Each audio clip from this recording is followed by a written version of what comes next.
I want to start with the thing that I think most of us gets backwards. We think we feel something, then our body responds, and it's actually the other way around. Our threat system starts to fire in about a tenth of a second. It's faster than language, faster than our ability to reason.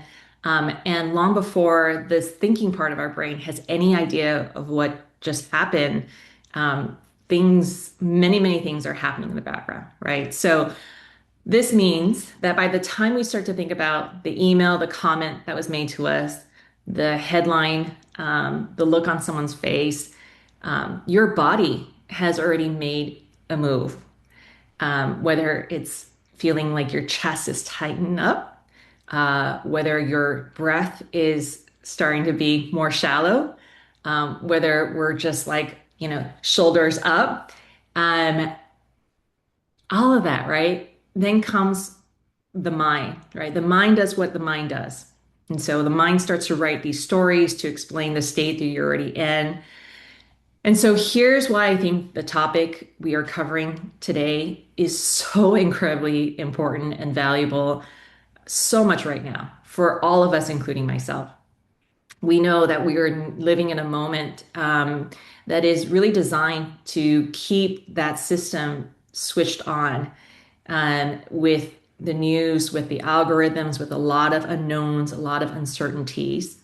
And so the not knowing what tomorrow looks like and what actually is true or who to trust and who is safe, all of that starts to really create a lot of overwhelm and dysregulation.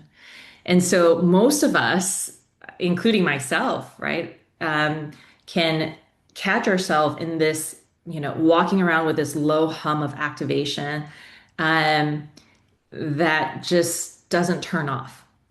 And so when we live in that state, when we're there, we're not making our best decisions. And when we're not making our best decisions, we're oftentimes out of alignment, right? And we can even find ourselves shorter with the people we love, with our children, with our partners, with our family members, with our friends. And, our egos can feel much more certain and, less curious. And so what happens is we start to lose the access to the intuition that is already within us, that intuition that wakes us up in the morning with this visceral knowing about what we need to do next for whatever decision we have to make. And so that survival mode just starts to kick in, and surviving is not the same as living, right? And so what is happening in our culture right now, in the world right now, is this combativeness and this sharpness, and that really speaks to that chronic dysregulation. And so, in other words, it's really the nervous system that is running out of resources. And so, when we start to understand that, we stop taking things so personally. And we start, in Elizabeth's word, we start to look at everyone that we are encountering from a nervous system level. And so, that is the most important part, right? Is that understanding that, this nervous system is actually trainable.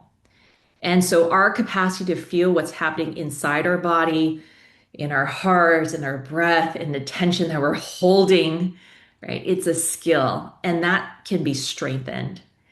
And even research is showing that, it's clear that people who read their internal signals correctly and accurately can regulate their emotions much more skillfully. So it's all about, I think, catching it a little earlier, right? And that earlier part is the game changer for a lot of our daily interactions.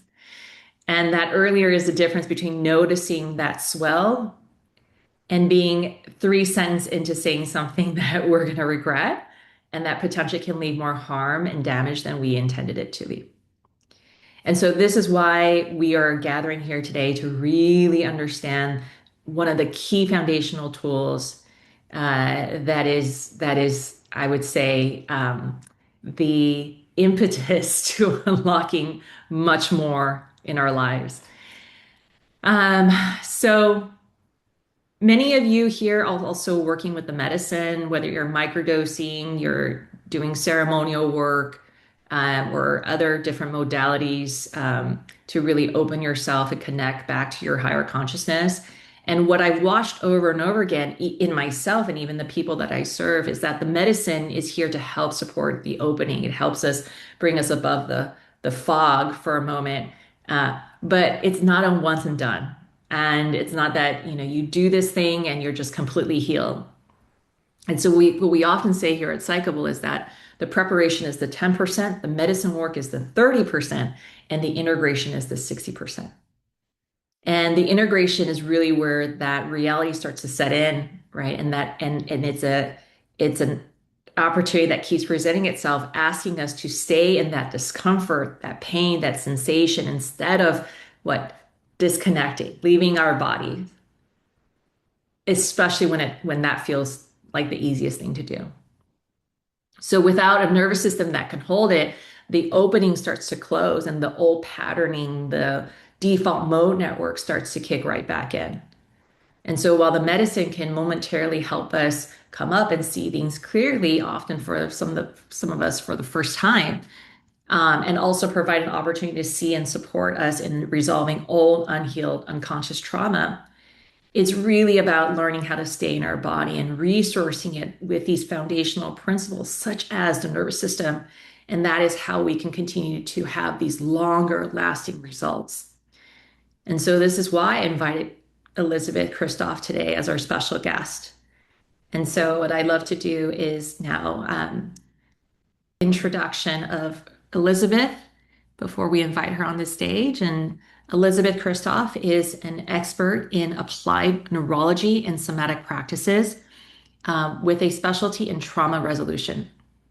She's worked in neural and movement-based therapy since 2007 with a focus on the intersection of complex trauma and nervous system regulation since 2019. She is currently the founder of Neurosomatic Intelligence. With a coaching certification and an IFC accredited program, she's trained over 300 practitioners worldwide. She's also the founder of Brain-Based Wellness, which is a membership platform that integrates movement, neuroplasticity, and somatic work. And lastly, she's the co-host of Trauma Rewired, which is an incredible podcast and is actually Apple's top 100 podcast in the science of trauma and healing. And what she teaches is not theory. And this is why I just feel like she's such a real deal here. It's all about the practice on the nervous system to actually listen to it. And so, with all that said, please welcome to this circle, Elisabeth Kristof. Hello, it's so good to be here with all of you. Thank you so much, Jemie, for having me and welcoming me into this beautiful community that you've created. And I just want to start with a tremendous amount of gratitude for all of you here, willing to take the time to learn about your nervous system and for the work that you're doing outside of this call, to be a part of this huge collective change that many of us feel called to. And it's not always easy. And you're here and you're showing up on a Saturday, and I'm just deeply, deeply grateful to spend this time with you all. I have some slides and we'll go through that, but I am very open to if you have questions and comments and thoughts that come up, I'm happy to engage with that. And then we'll also do questions at the end. And because this is neurosomatic intelligence work, it's going to be interactive. So we'll be doing some tools throughout. So like Jemie said, if you have like a cloth or some tissue, something that you can use for a little bit of sensory stimulus, maybe go ahead and grab that. And we'll be doing some other tools as we go through as well. But as we move into this and we do some tools, I also want to say, like Jemie was saying, there is no guru, there is no expert of your nervous system. You are the expert of your nervous system. So everything that I'm doing today is an invitation. If something doesn't feel right for you, you can always set it on the shelf and just choose to watch or listen or come back to it. So everything is optional and you always have the choice in what you want to participate in. So the first thing that I like to make sure we're all on the same page with when we start to talk about the nervous system is understanding this concept of neuroplasticity. A lot of times in NSI, we say neuroscience is the science of hope because it teaches us that we're always changing. We are always adapting. Our nervous system and our brain is continuously taking in stimulus from the world outside of us and inside of us, and then adapting to that change. And that doesn't stop after a certain age. We are adapting until we leave this earth experience. And so we're never stuck in any one way, but we do need to understand more about how our nervous system works because it is our operating system. And when we know how to work with it, when we know how to dialogue with the nervous system, speak the language of the nervous system, and listen to what it's saying back to us, then we can start to have some agency in the direction that we're changing. And especially if we think about when we're using plant medicine, we are creating more neuroplasticity, right? And so, what change are we helping to facilitate and create for ourselves after an experience when we have this window of more neuroplasticity? Because neuroplasticity is not inherently good or bad. It is a change, but it can go in either direction. Our system adapts to the stimulus coming in. And so, again, when we understand how to communicate with our nervous system, we can drive that change in the direction that we want, but we can also move into the same patterns and create the same responses. And then we're getting better at doing that. So we really want to start to understand what our nervous system is communicating so that we can leverage neuroplasticity to create the change that we want in our inside of ourselves, and then to be a part of that for the larger world as well. So our nervous system is always adapting to what it experiences repeatedly.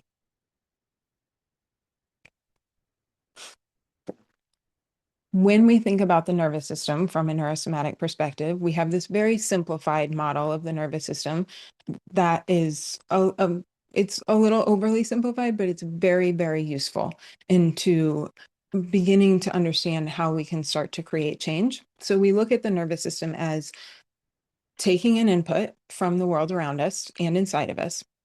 Those inputs come in through our sensory systems. So through my eyes, through my balance system in my inner ear, from inside of my body, my breath, my extroceptive senses like my smell, my sight, my touch, and all of my internal sensations.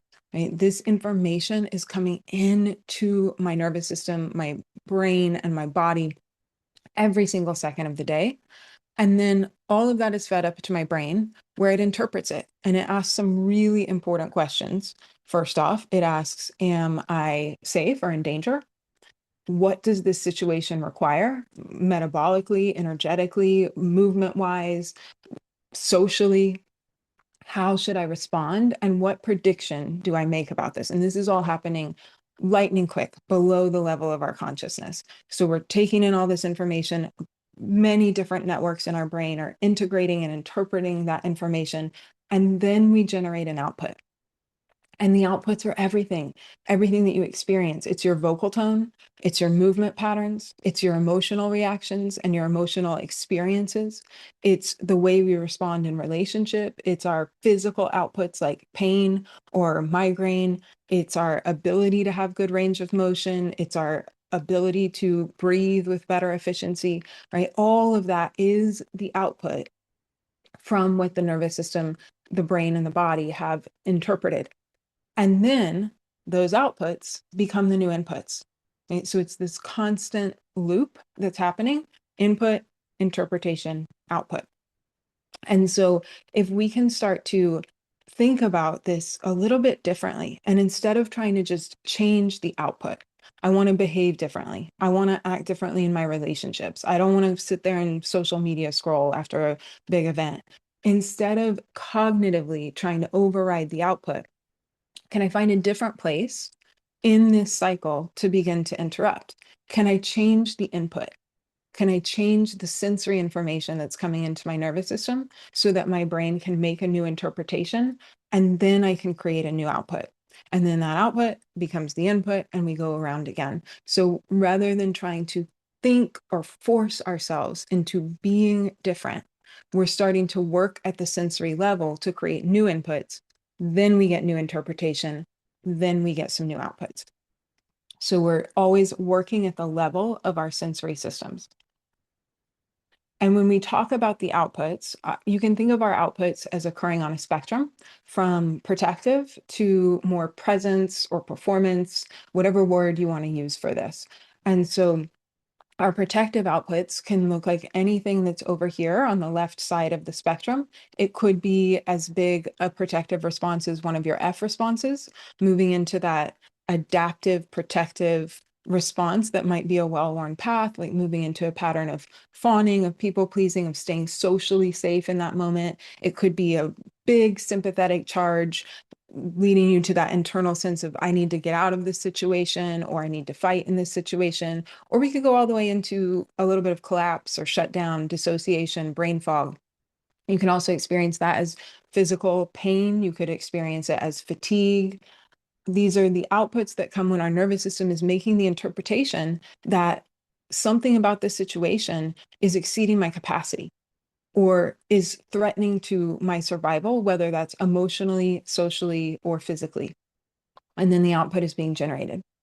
And then on the other end of the spectrum, we have better coordination, better balance, more hormonal regulation, our ability to sleep, our ability to be present with others, to stay calibrated to the moment and to respond maybe with a little bit more altitude, to feel our internal sensations, to respond to those and be able to process and mobilize emotions. And so, what we're doing with our neurosomatic tools and with neurosomatic training and with any of your other nervous system practices is trying to shift where we are on the spectrum. And I think this is a really important thing to think about for two reasons. One is that we can start to see, where am I on this output spectrum, right? Because I really can't be both places at the same time. It's like asking my body to jump and stand still. So if I'm in a protective stance, I probably don't have access to all of the things that happen with presence, with using my voice, with staying connected, with feeling my internal sensations. And is what I'm doing shifting me in the direction that I want to go on this spectrum? And then the second reason it's really useful is because we can start to reframe everything as an output.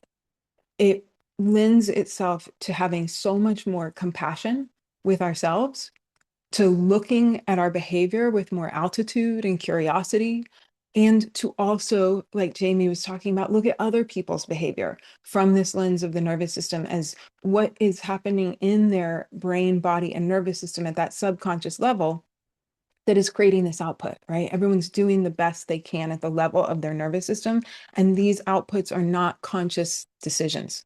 I don't decide to have a big inflammatory response. I don't decide to experience chronic pain. I don't decide to move into one of my F responses.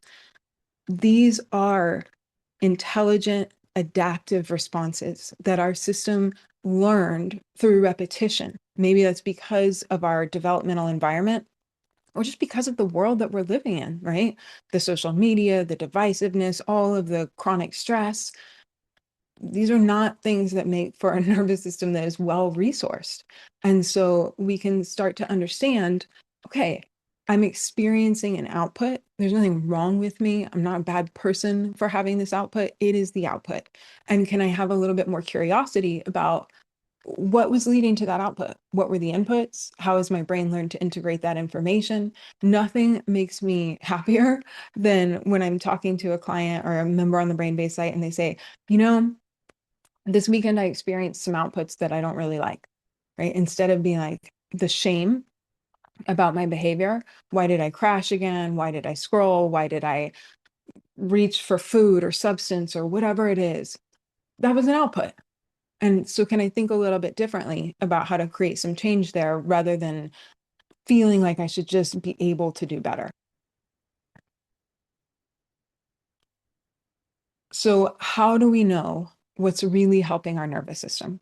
And if there's nothing else that you walk away with from today, this would be the one thing that I think could really be life-changing for someone, is learning to communicate with the nervous system, speak the language of the nervous system, because our nervous system doesn't speak English or German or French or Spanish. It speaks through sensory inputs. And can I start to communicate in that way? And can I become a better listener of what is my nervous system saying back to me so that I can start to understand for myself what are the things that really support me in resourcing my nervous system and truly start to become the expert of our own nervous system. Our outputs become the information, and then our sensory experiences, the tools that we use, we start refining and collecting those as we go so that we really understand what is driving that neuroplastic change for me in the direction that I want. So it's really about becoming the expert of yourself, know thyself, but at that very deep level. What sensations, what movements, what smells, what eye movements, what are the things that my system needs to create positive adaptation? Because we say all of the time in NSI, N equals one. And what that means is every nervous system is unique. N is the nervous system, it equals one, and that is you. So the same tool, the same practice, the same experience will land very differently for different people. We're all patterned differently because we all have our own history. We have different cultural influences, different cultural factors, different stress loads, different movement patterns, different relational experiences, different ways of processing sensory information. Not every brain is the same, right? We all have differences in sensory processing. And so we can't apply blanket tools and protocols to our nervous system and assume that this is going to work for me because we're all different. And so when we can start to understand, I need to evaluate how does this impact me, then again, we have a lot more agency and we don't feel like we're failing if we see, oh, this tool on Instagram that is supposed to make me feel better and calm me down and regulate me, but it didn't work for me. And so maybe I'm broken, but we're not broken. It's just not the right tool, not the right stimulus at the right amount for our unique nervous system to impact change. And so, how do we start to know what is working for me so that I don't have to feel that I'm flawed in some way or that my system isn't responsive, but I can really start to see, no, I just need to learn more about that.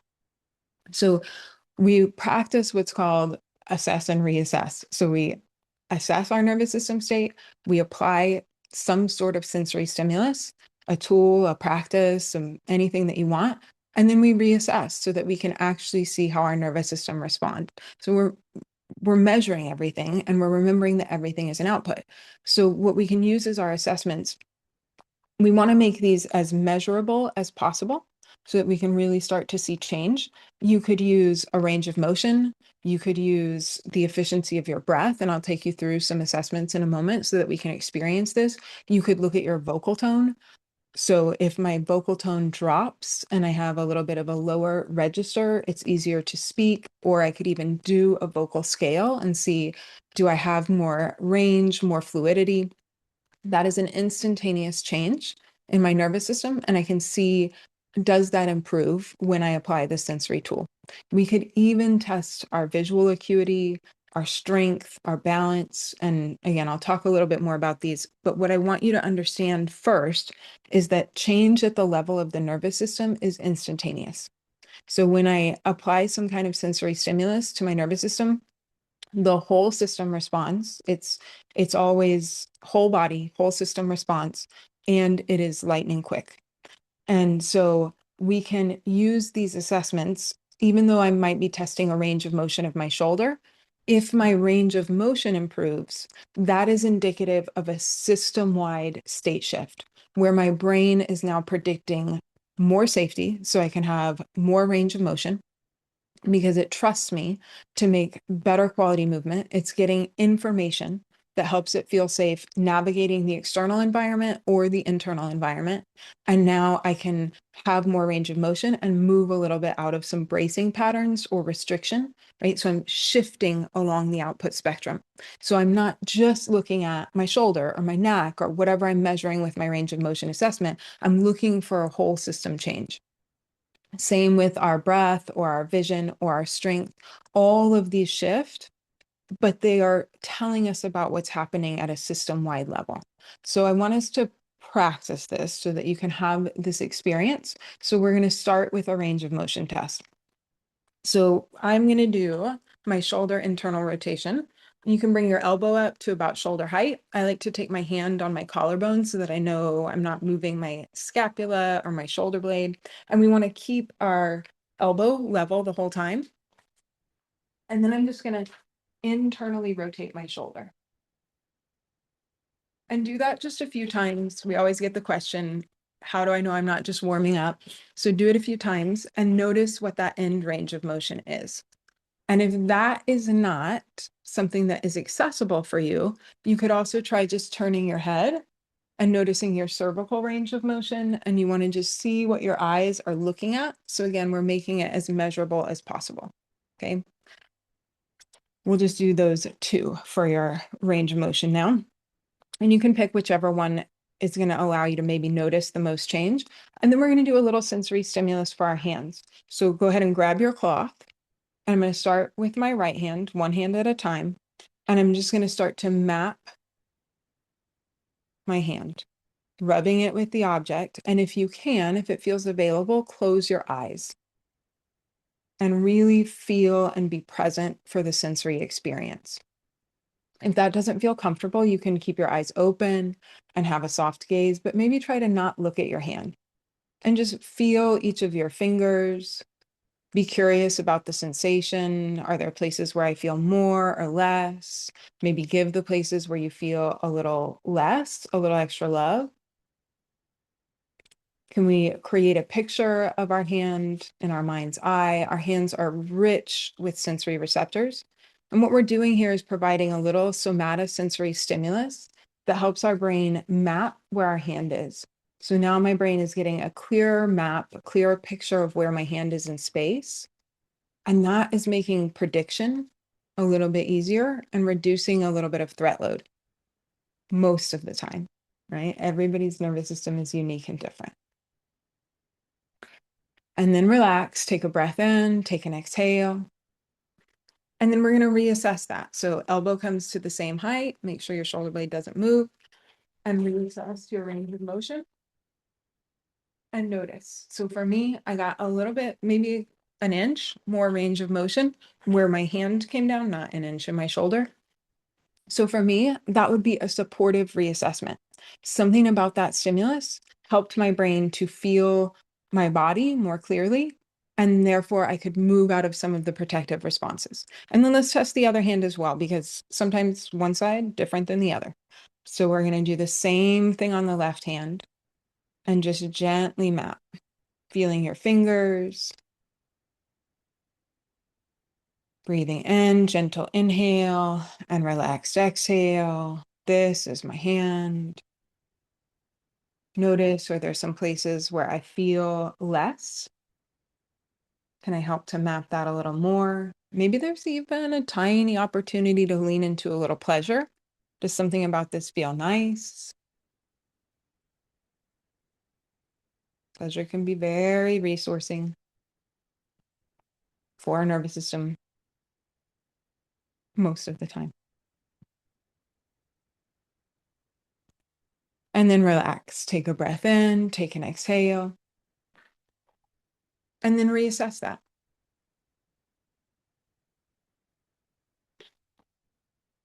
Okay. How are we doing? Thumbs up. We got a supportive response, neutral, nothing changed. Thumbs down. I got less range of motion. Thumbs down. Cool. We got a neutral, we got a thumbs up, and we got a thumbs down. This is great, actually. Okay, so Courtney, shake that out a little bit. And if you can do something that you know maybe supports your system, maybe there's a breath pattern or some hands on the body, right?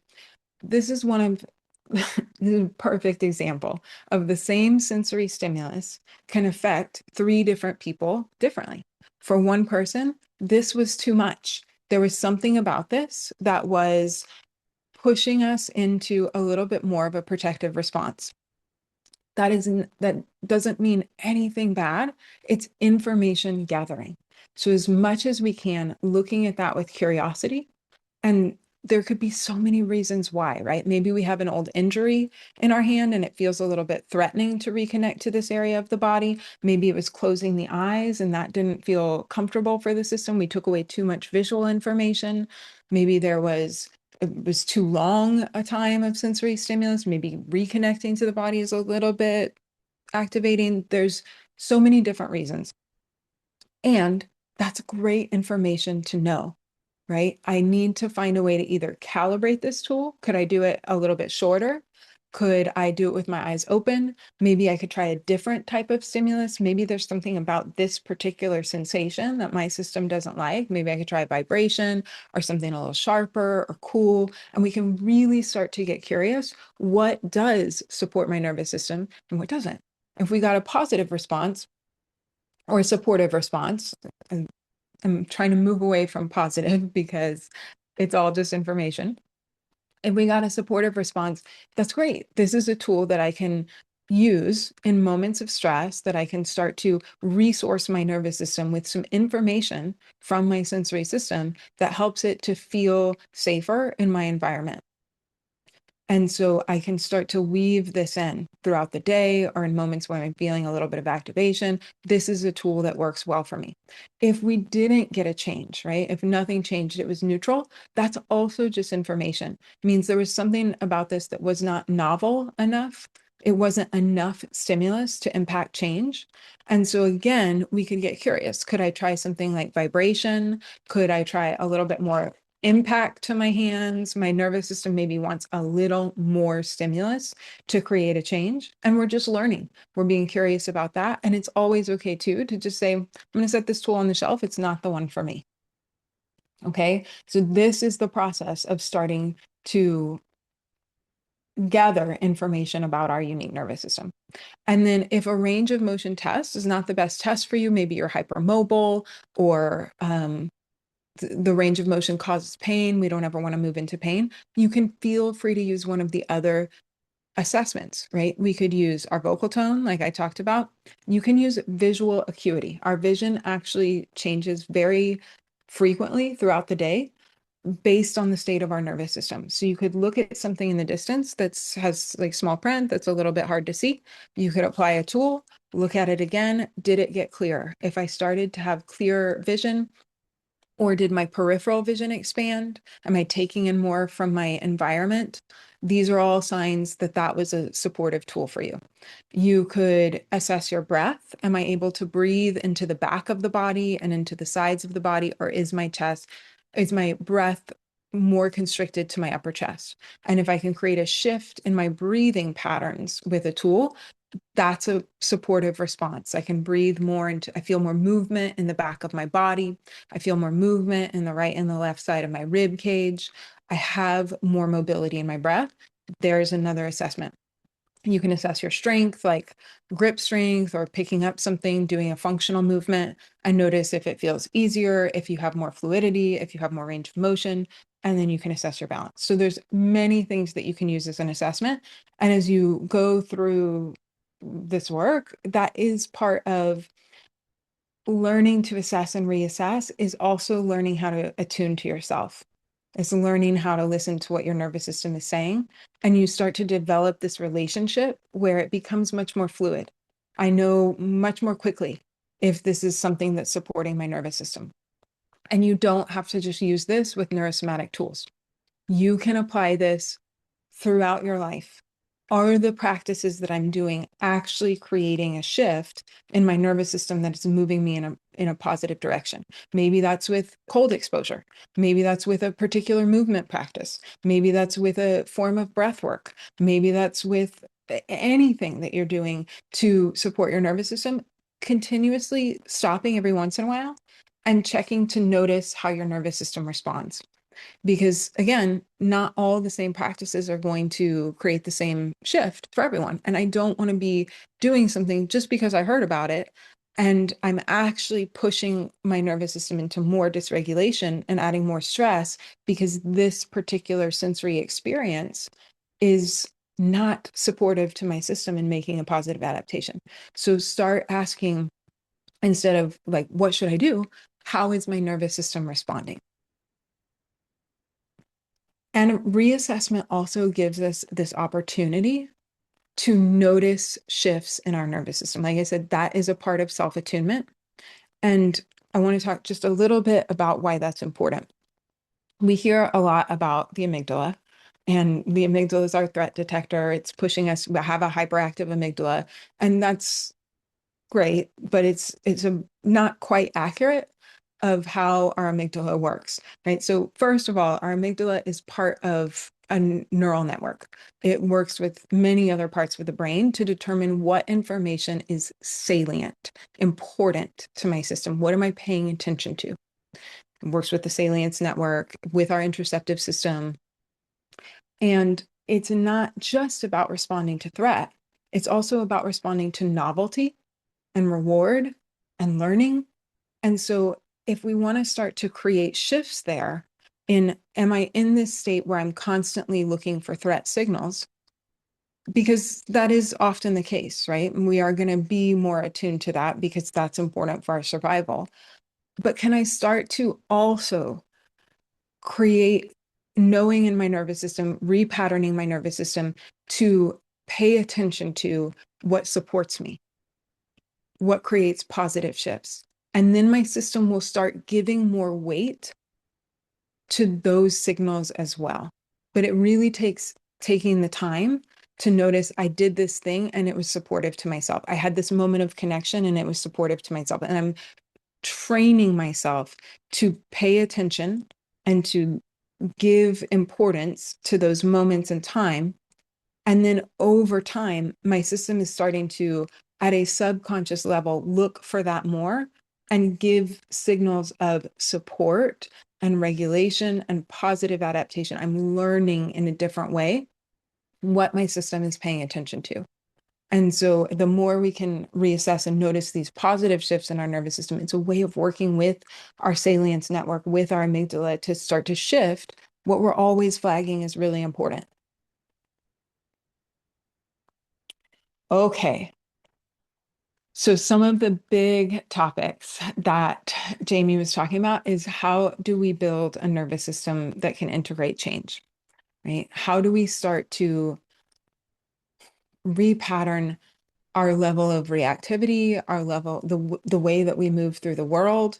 And one of the most important things is to begin to understand and hear the systems from the signals from the nervous system earlier, so that we can begin to interrupt those moments of escalation and work with our system to create a state change before we're already into the emotional flashback. Yeah, Christine, do you have, oh, okay. Before we're already into the emotional flashback or the adaptive F response, our system is giving us signals earlier, and we can work with our system at that sensory level using some of our tools to create a shift before we're already way into the output. So if we can start to develop a practice of noticing what happens before I'm in that moment, what are the softer, more subtle signals that my body is communicating? Remember, the outputs are how the nervous system is speaking to us. So what are the quieter outputs? Is it a little bit of tension in my jaw? Is it tension around my eyes? Or do I move into holding my breath? Do I find myself moving through the world in that double pace, right? Like nobody's going fast enough for me. I gotta move to this next thing. I need the 20 tabs open. The thoughts are starting to pick up speed. Can I take a moment and say, oh, wait a minute, I'm starting to move into the pattern, right? Maybe there's a particular muscle bracing pattern. We notice changes in our posture. Maybe there's even a little bit of pain at the site of an old injury. These are all signals from our nervous system that we're moving toward that protective end of the spectrum.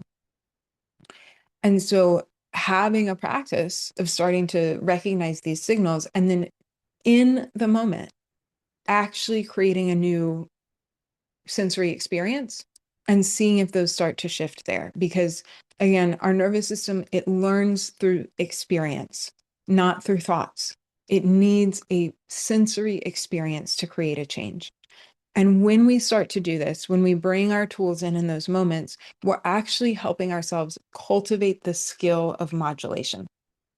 of moving into activation and then being able to come down and rest and recover without having it be so peak or without getting stuck in any one of the states, right? Too much sympathetic activation, too much fight and flight energy, too much mobilizing that is going on chronically, or moving into a shutdown state where we're immobile, we're flopped, we're heavy, right? We can start to move through these experiences a little bit differently.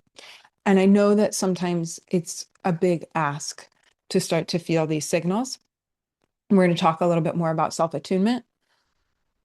But I also want to offer that another way we can go about this is after the fact. Right? Sometimes we can't catch it before, but we can think, okay, what happened before this, after the fact, after I've gone through the whole cycle, I'm back into my present moment state. Was there something that I felt or sensed or experienced before the moment of panic, or before I was in the pantry eating the peanut butter with the spoon, or before I was flopped on the couch and unable to stop social media scrolling, or I reached for the substance? What happened before that? And just start to develop a little bit of self-reflection. So that, again, we're just building that skill of starting to listen to our body and communicate a little differently. Okay. And then when we are there, because this is going to happen, dysregulation happens.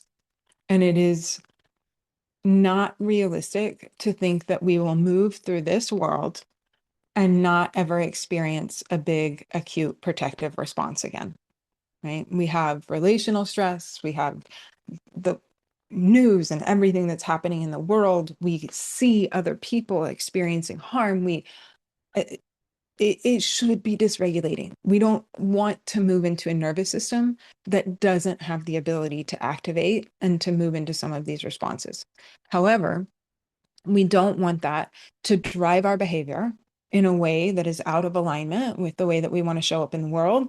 And we also don't want to stay held in those states, because chronic dysregulation and chronic stress is harmful to our system.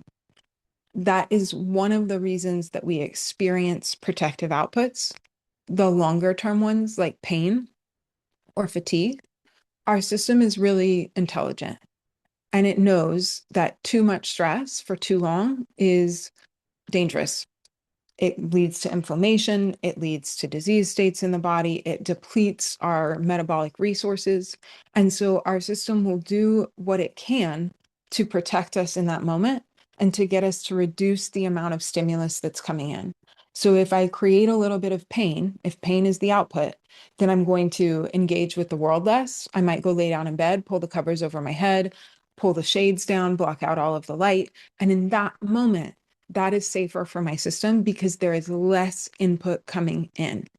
And so these protective outputs develop when we've been under too much chronic stress for too long. So we do want to mobilize through the experience. The way that our body processes stress is through physical movements or physical activities, right? That is how our system is designed to modulate through a stressful experience. So there are many different ways. If big movement is not accessible to you, you don't have to do that. We can move, right? Movement is a great way. I feel that chronic activation. Maybe I get up and stomp my feet or dance around or play a song. We can make sounds. Sound is a beautiful way to help our system modulate through a stressful experience. So I could lay down on the floor and vocalize. And the sounds don't have to be pretty. They don't have to mean anything. I'm just allowing my system to make some sound as a way to modulate through that experience. We can use our breath as a way to help ourselves move through that. And we can also use impact to the bones.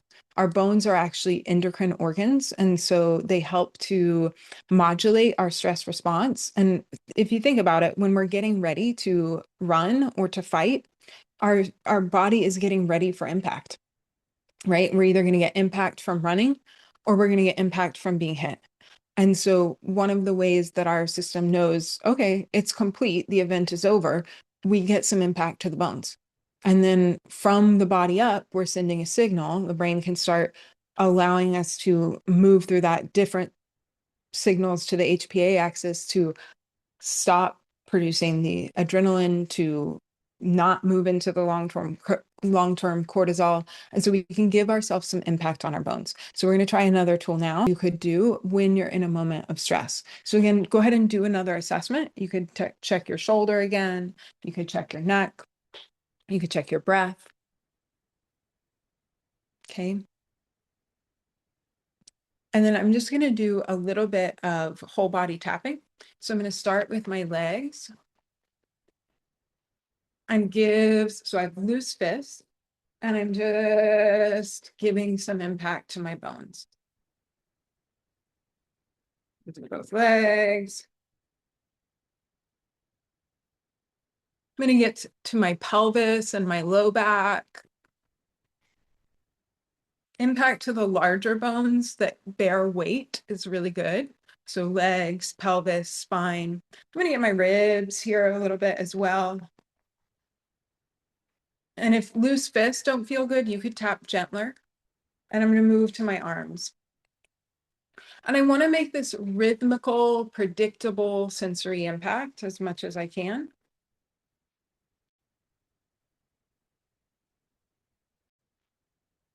And then just a little light tapping for my collarbone. And then just shake that out. And then take a breath in, take an exhale, and then reassess that.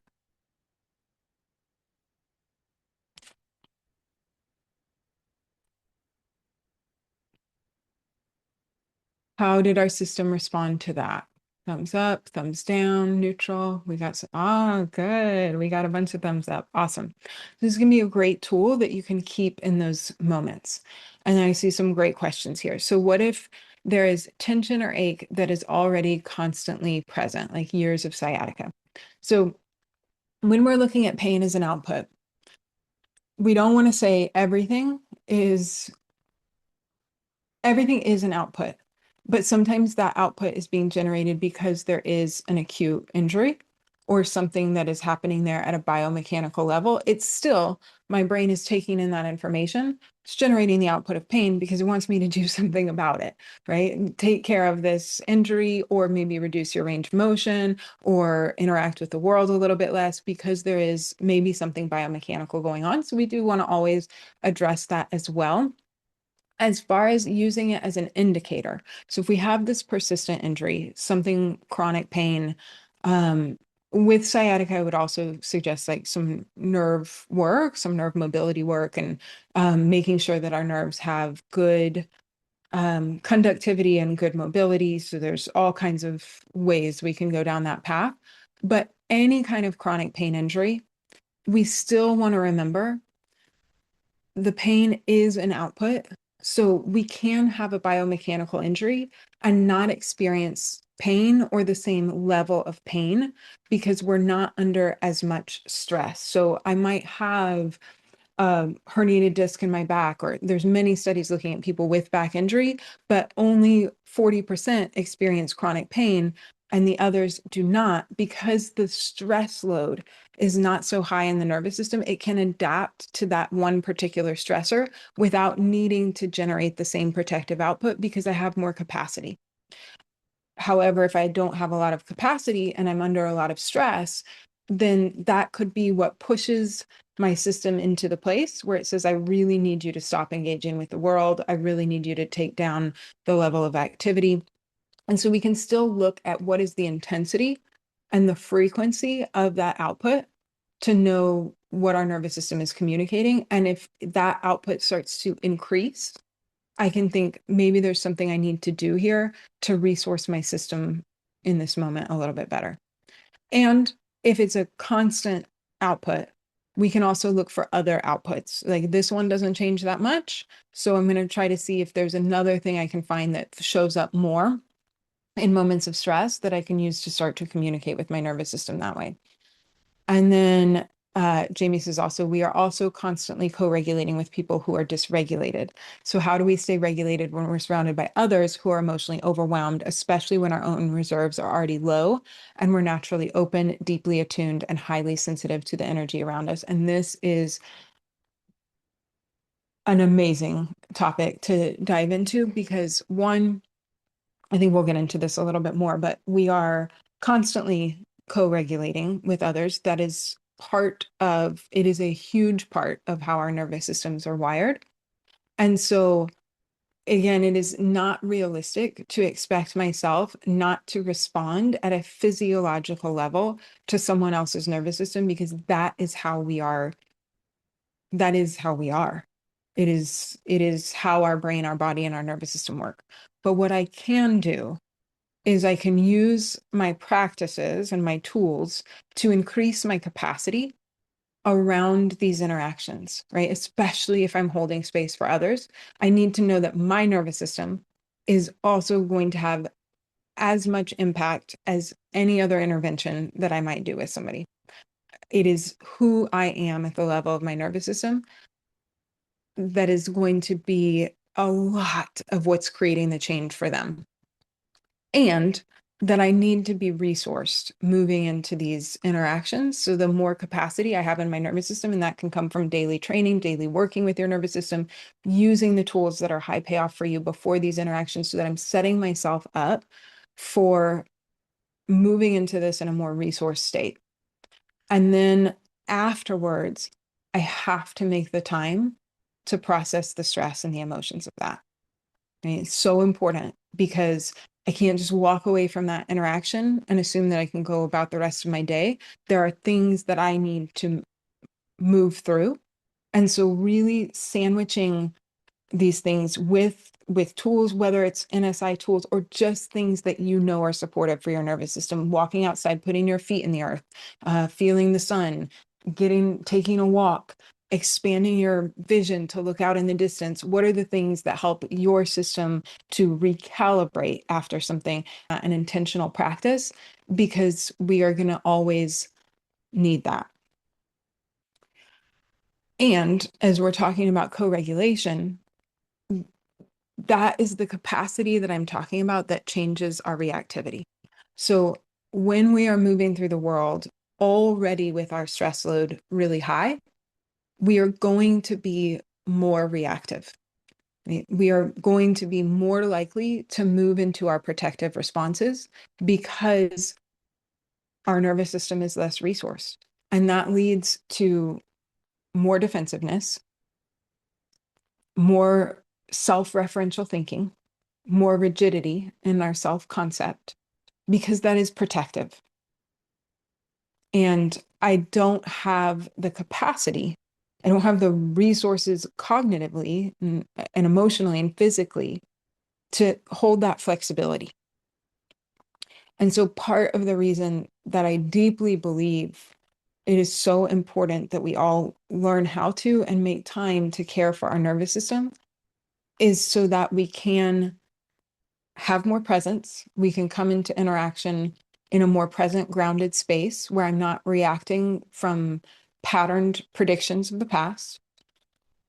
I can have more capacity to be with someone else's experience and not get pushed into as big a dysregulation myself.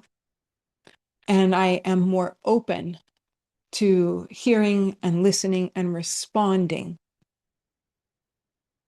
in a way that is proportionate to the real interaction rather than in a patterned protective response. And we see so much of this in the world. It's like a bunch of, uh, I see many nervous systems in a state of dysregulation interacting with one another. And that just feeds the cycle of dysregulation. And so if we want to start to create that shift, we have to resource ourselves first and let that begin with us so that I can start to move through the world differently. And then I'm creating a different response for someone else too, right? With that interaction, if I'm in a different state, it creates a new nervous system to nervous system experience for them. And I can be that force of regulation or modulation.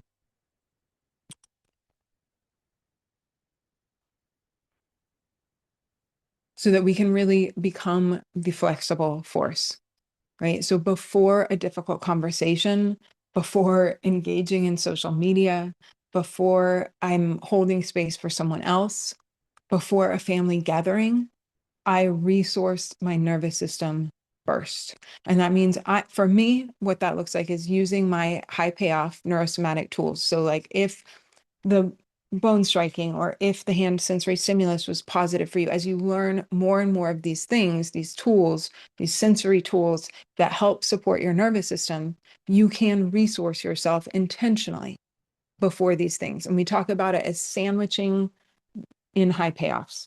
So before the difficult thing, I do 3 or 4 tools. This does not need to take, it doesn't need to be like a 30-minute practice. It can, before I come on here and speak with you guys, I want to be present. I want to be here with you. So I do a couple of my tools that I know support my nervous system. And then I do the challenging thing. And then afterwards, I'm 100% going to process the stress in a physical way. I might roll around on the floor. I might give my bones some impact. I might take a walk. I might make some sounds. And then I'm going to do a few more tools to help my nervous system modulate through that experience. And the more I do it, the better I get at modulating through that experience. And the more I'm in a different state as I'm reacting to other people. So I'm really taking the time, not just to prepare for my healing practices, but to prepare for my relational experiences.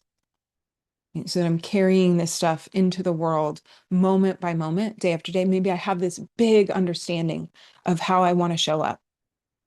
You know, what is my new identity? Maybe I am now identifying as love, right? That's also a big ask to move through the world that way.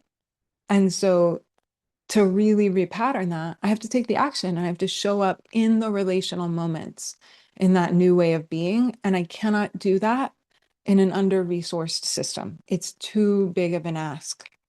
There's too much uncertainty. And it's so easy to go into our patterned responses. And so can I really use sensory experience to resource my nervous system before that? Okay. And then I want to talk about modulation for a second, because I have this little picture of the wavy line here. I think when we talk about nervous system regulation, we can have this idea that it means being calm all of the time. And it doesn't. That's not what a healthy nervous system does. A healthy nervous system is very flexible and adaptable. And it's really about having the right amount of activation for the moment. Right? I need some sympathetic activation to be here speaking with you guys. I need sympathetic activation to move, to walk, to exercise, to speak, to engage. And there are things that should activate us. Those are action signals, right? I should feel anger and activation about some things. There are times when boundaries need to be set. There are times when there's injustice. There are times, right? And we don't want a nervous system that is in a flatline state. What we want is the ability to modulate through experiences so that we can be activated. We can get more sympathetic activation when we need, and we can come back down, have a little bit more parasympathetic, rest, digest, recover, so that our nervous system can get the recovery that it needs to be able to adapt to those experiences. And so that we are giving ourselves rest. And so we really want to think about when we're working with our nervous system, we're moving toward more flexibility, not a flatline state. And that does not mean that we have to be calm all the time. When we have the ability to modulate through experiences, that creates a sense of internal agency and safety that I have found also is helpful to allow us to let go of a little bit of control. When we have continuous chronic stress cycles occurring inside, when there's this internal chaos, right? Maybe I'm really activated, then really shut down, and I'm just ping-ponging between the two, or I'm held in this state of chronic stress. Internally, it feels very chaotic. And so we can reach outside of ourselves to try to create the control that we think will create a sense of safety. And again, I'm not talking about at a conscious level. It's not a conscious choice, but it is this need for controlling our external environment, or maybe controlling ourselves very rigidly. If I can do this, then I will feel different inside. I'll feel safe. And so we can move into managing other people, managing our environments, monitoring ourselves, a lot of self-surveillance. Did I say the right thing? Do I look the right way? If I said this and this, what does this person think about me? All of that self-referential thinking, the inner critic, right? And so as we go into medicine experiences, especially, right, we are in a moment of surrender. There's no fighting this a lot of times. We have to open our hands and say, teach me.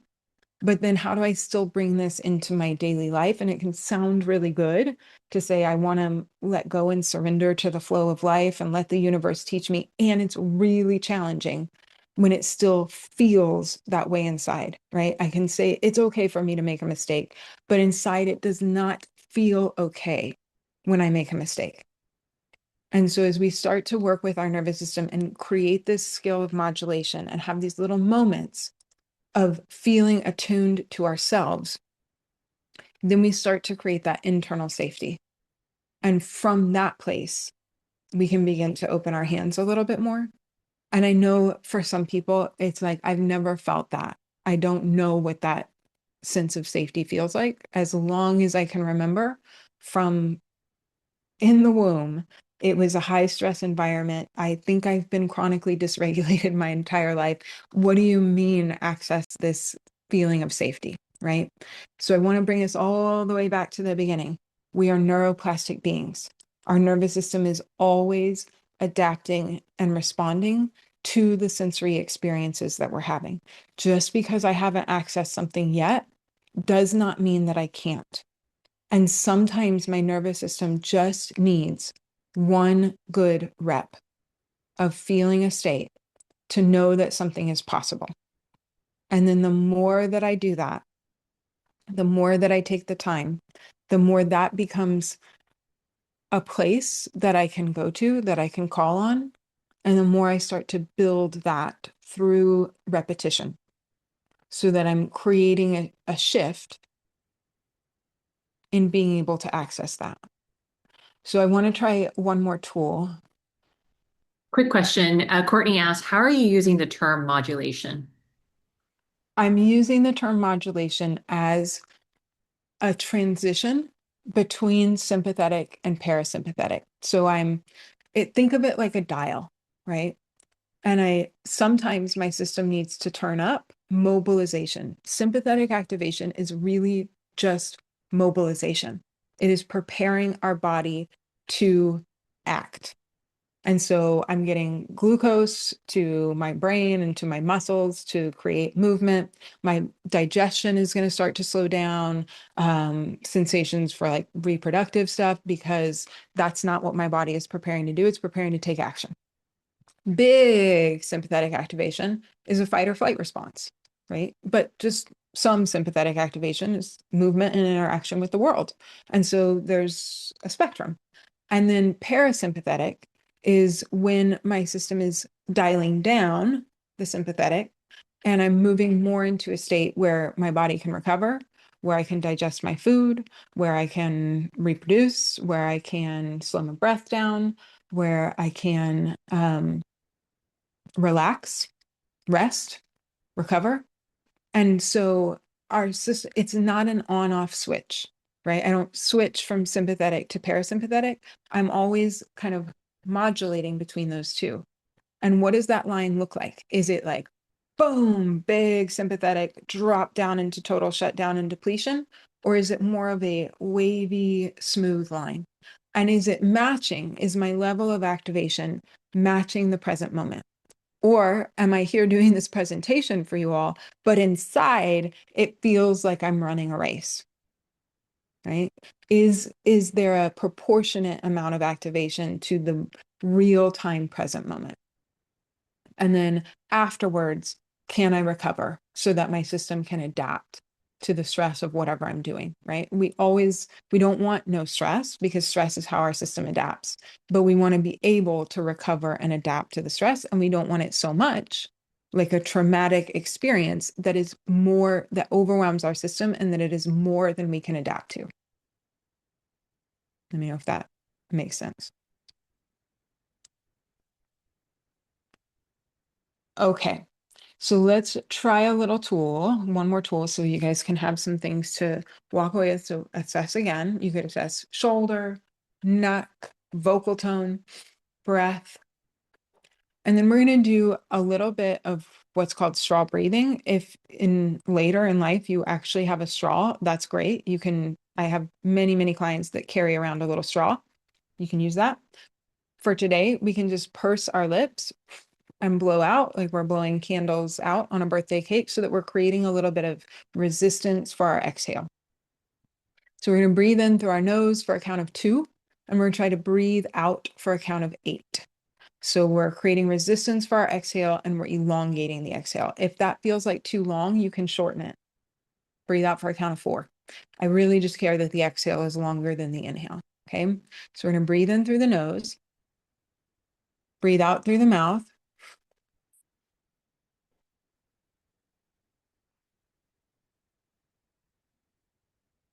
Breathe in for 2.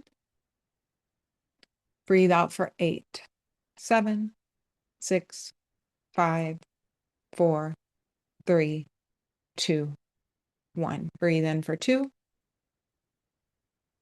Breathe out for 8, 7, 6, 5, 4, 3, 2, 1. One more breath. Breathe in for 2.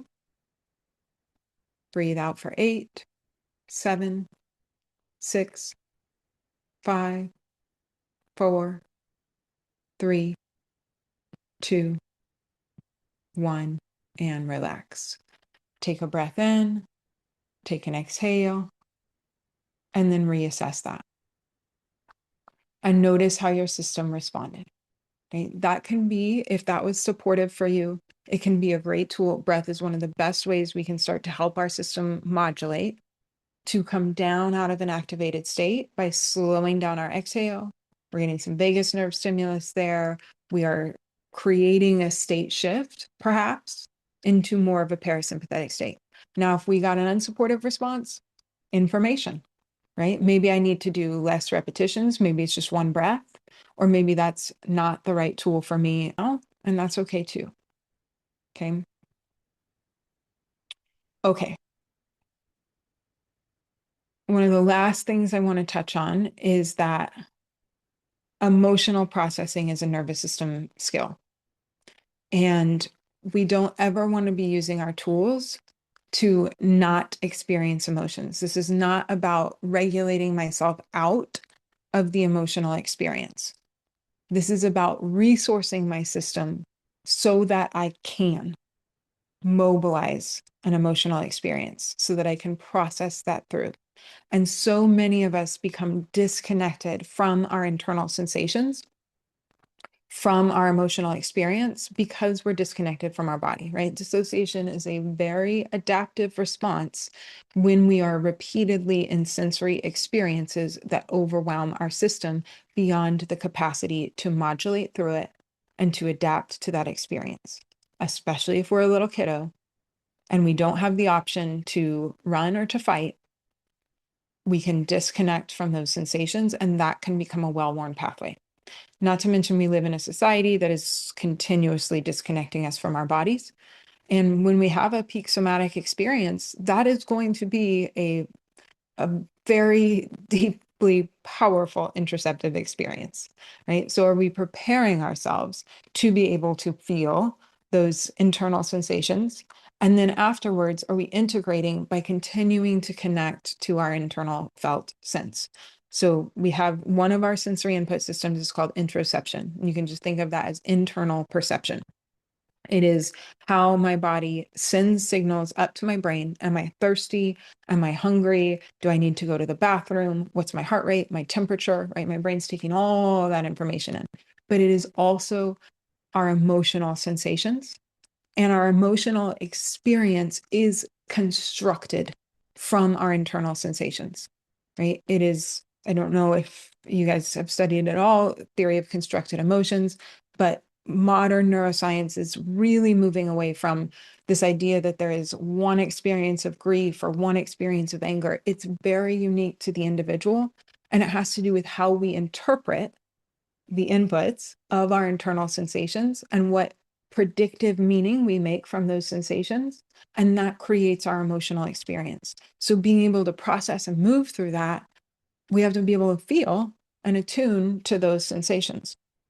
And so we want to start really rebuilding that relationship so that we can process our emotions, because just like stress, there needs to be some movement and some expression as we go into that processing.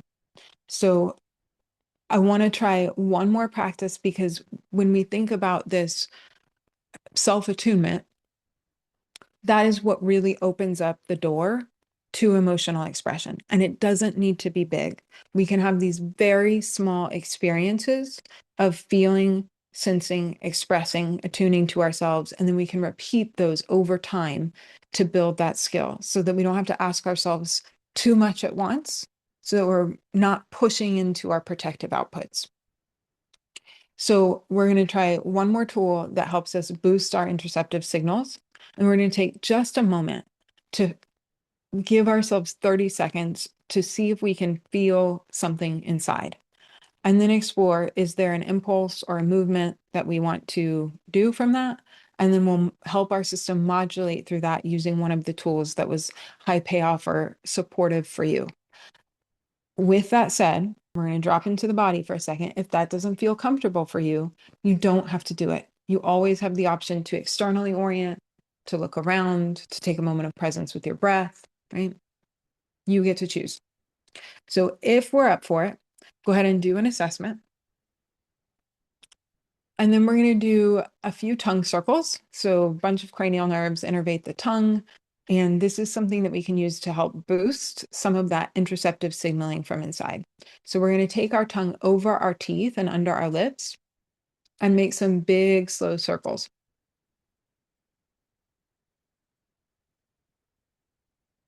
See if you can think of trying to reach a further back molar each time. And we'll keep the mouth closed, but the jaw is soft. And then go in the other direction. Big, smooth circles. If you can feel the teeth, see if you can reach a further back molar each time. And then relax, take a breath in, take an exhale. You might want to reassess that and just make sure you don't need to follow it with another high payoff tool. And then let's rub our hands together. Take a moment to just feel the sensation of your hands, the warmth of your hands, a little bit of your own energy. This is my body. These are my hands. We can always just come back to the sensation if we need. And if it feels available, close your eyes. And if not, just a soft gaze is fine.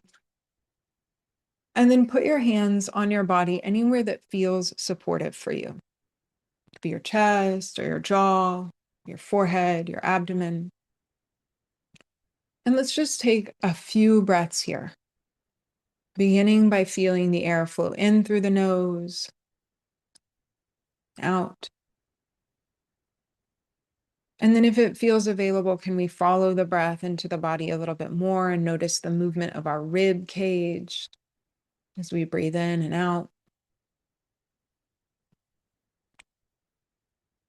And then just for 10 seconds, can we move a little deeper and notice, is there any place in the body where there is a feeling, a sensation, maybe a little tension or some energy?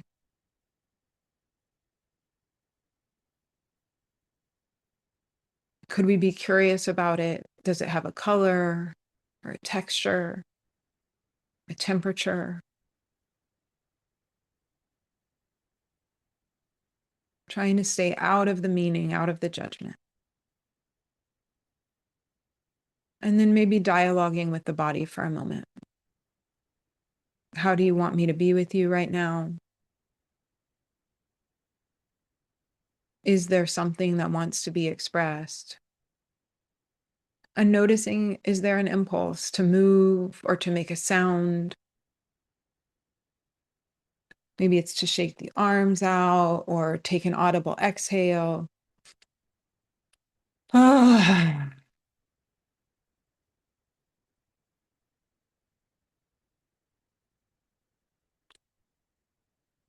And then slowly, if your eyes were closed, fluttering them open, allowing yourself to look around the room and externally orient again, noticing colors or objects, maybe feeling your feet on the floor or feeling the chair supporting you. And then if there was a tool today that helped you get a supportive response, maybe repeating that tool, something that you know helps your system to modulate through that moment of internal sensation. And giving our nervous system one supported repetition of I resourced myself with a tool.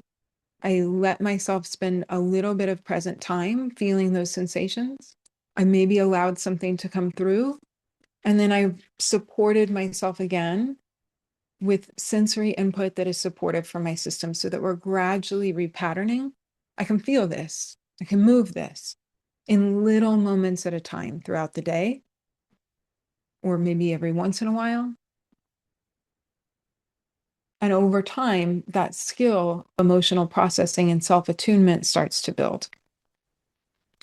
So we'll definitely have time to open it up for some questions if people have that. I just want to also leave you guys with, there are so many tools and so many ways to find practical sensory input that helps support your system. So if you want, we have the brain-based membership that is full of tools and short neurosomatic practices from 10 minutes to 30 minutes, where we practice a little bit of maybe emotional expression, a little bit of self-attunement, or we're just practicing tools so that you're building that toolkit of things that you can weave in throughout the day. And you can get 2 free weeks. That's available for everyone in this community at brainbase.com/psychable, or you can just scan the QR code.